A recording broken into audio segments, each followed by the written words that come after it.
میرے بھائیوں، پچھلے جمعے میں نے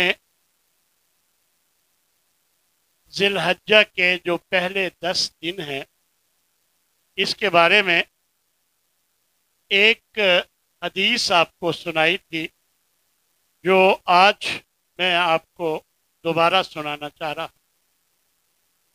دراصل ان دنوں کی بڑی اہمیت ہے، اس وجہ سے دوبارہ اس کا ذکر کرنا بہت مناسب ہے۔ اللہ نے موقع دیا ہے کہ اللہ نے ان 10 دنوں میں ایک اور جمعہ سننے کا موقع دیا ہے، تو جتنے دن باقی ہیں ہم ان میں زیادہ سے زیادہ تحلیل لا الہ الا اللہ، الحمدللہ، اللہ اکبر، یہ ساری تسبیحات، تکبیرات، تحلیلات اگر ہم کہیں تو اللہ نے اس کا ان دنوں میں اجر بہت رکھا ہے۔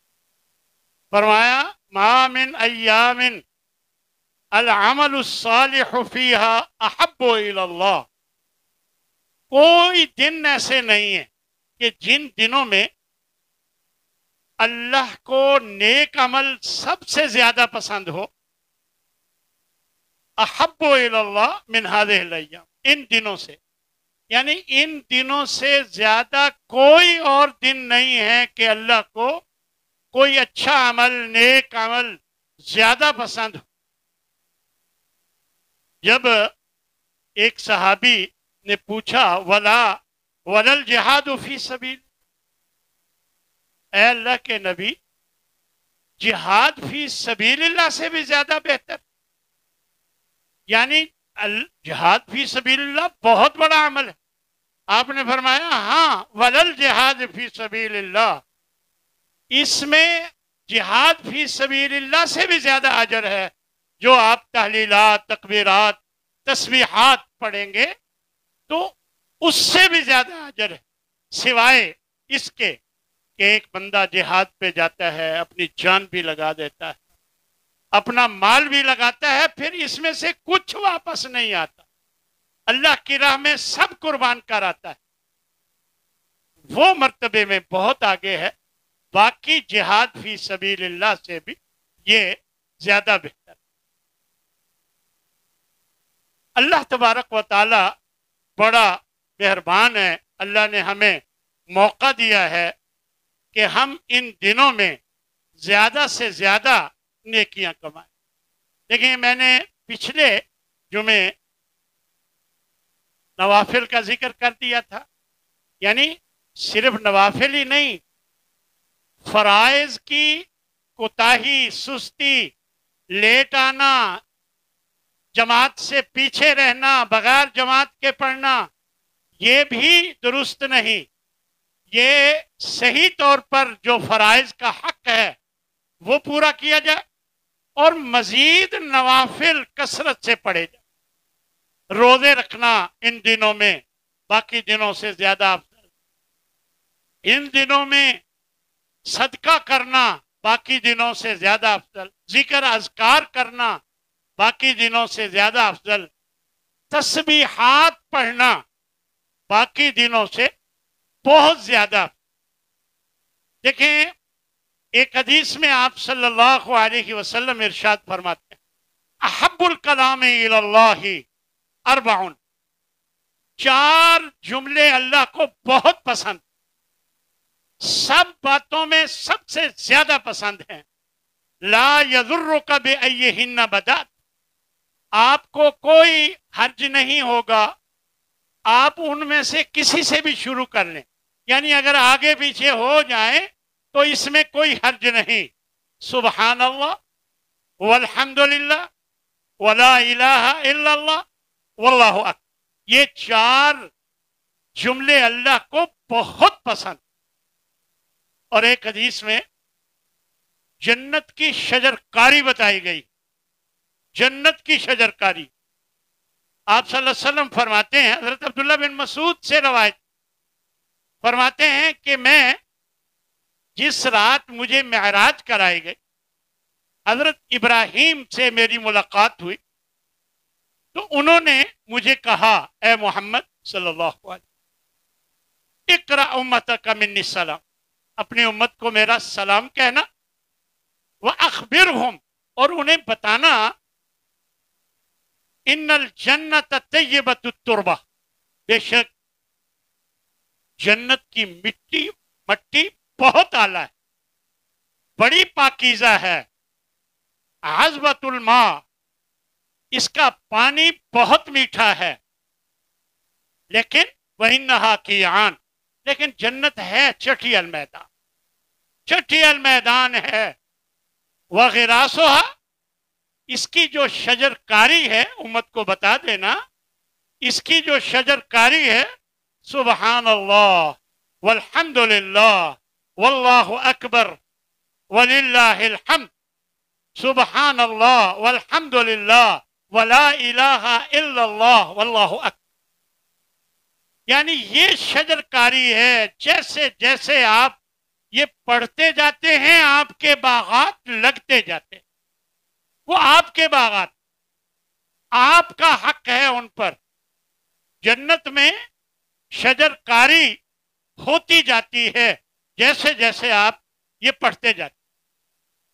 ایک روایت میں حضرت عبداللہ بن عمرو رضی اللہ تعالی عنہ سے روایت ہے، وہ فرماتے ہیں کہ آپ صلی اللہ علیہ وسلم نے فرمایا، ما علی الارض رجل، اس سرزمین پر کوئی بندہ ایسا نہیں کہ جو کہے لا الہ الا اللہ واللہ اکبر وسبحان اللہ والحمد للہ ولا حول ولا قوة الا باللہ، یہ پڑھے، الا کفرت عنہ ذنوبہ، اس کے پڑھنے سے اس کے سارے گناہ ختم ہو جاتے ہیں، سارے گناہ مٹ جاتے ہیں، وَلَوْ كَانَتْ مِثْلَ زَبَدِ الْبَحْرِ، سمندر کی جھاگ کے برابر ہی کیوں نہ ہو، سارے گناہ ختم ہو جاتے ہیں۔ اسی طرح حضرت ابو ہریرہ رضی اللہ، یہ سب کچھ میں اس لیے سنا رہا ہوں میرے بھائیو، یہ چند دن ہیں، ان دنوں میں زیادہ سے زیادہ پڑھ کر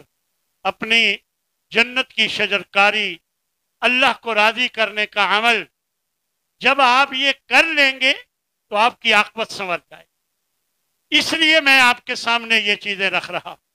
حضرت ابو ہریرہ اور حضرت ابو سعید رضی اللہ تعالی عنہ فرماتے ہیں کہ آپ صلی اللہ علیہ وسلم نے ایک موقع پر فرمایا کہ ان اللہ اصطفیٰ من الکلام اربعا، اللہ نے باتوں میں سے چار چیزیں، چار باتیں چن رکھی ہیں کہ یہ بہترین ہے، سبحان اللہ والحمد للہ ولا الہ الا اللہ واللہ اکبر، یہ فرمانے کے بعد آپ فرماتے ہیں فمن قال سبحان اللہ، جو بھی سبحان اللہ کہتا ہے، جو بھی سبحان اللہ کہتا ہے، کتب لہ 20 حسنہ، اللہ اس کے لیے 20 نیکیاں لکھ دیتا ہے، وحطت عنہ 20 سیئہ، اس کی 20 برائیاں، گناہ مٹا دیے جاتے ہیں، ومن قال اللہ اکبر فمثل ذلک، جو اللہ اکبر کہتا ہے تو اس کو بھی ویسے ہی، یعنی 20 نیکیاں لکھ دی جاتی ہیں اور 20 گناہ مٹا دیے جاتے ہیں، ومن قال لا الہ الا اللہ فمثل ذلک، اور جو لا الہ الا اللہ کہتا ہے اس کے لیے بھی پھر یہی کہ 20 نیکیاں لکھ دی جاتی ہیں اور 20 برائیاں، گناہ اس کے مٹا دیے جاتے ہیں۔ میرے بھائیو، کتنی سعادت کی بات ہے کہ اللہ کتنا مہربان ہے کہ اپنے نبی کے ذریعے ہمیں یہ ساری باتیں بتا کر ہمیں ترغیب دی گئی ہے کہ ہم ان دنوں میں زیادہ سے زیادہ کمائی کریں۔ میں سن رہا تھا، عرب کے ایک مفتی اعظم فرما رہے تھے کہ یہ جو دن ہے نا، یہ رمضان المبارک کے دنوں سے زیادہ افضل ہیں، اور وہ ساتھ ہی فرما رہے تھے یہ دن اور راتیں لیلۃ القدر کی عبادت سے زیادہ بہتر ہیں، کیونکہ اللہ کے نبی نے بات ایسی کی ہے کہ اللہ کو اس کے علاوہ دنوں میں کوئی عمل پسند ہے ہی نہیں جتنا ان میں پسند، یعنی اس کا کوئی، دیکھیں لیلۃ القدر کا تو اتنا کہا کہ خیر من الف شہر،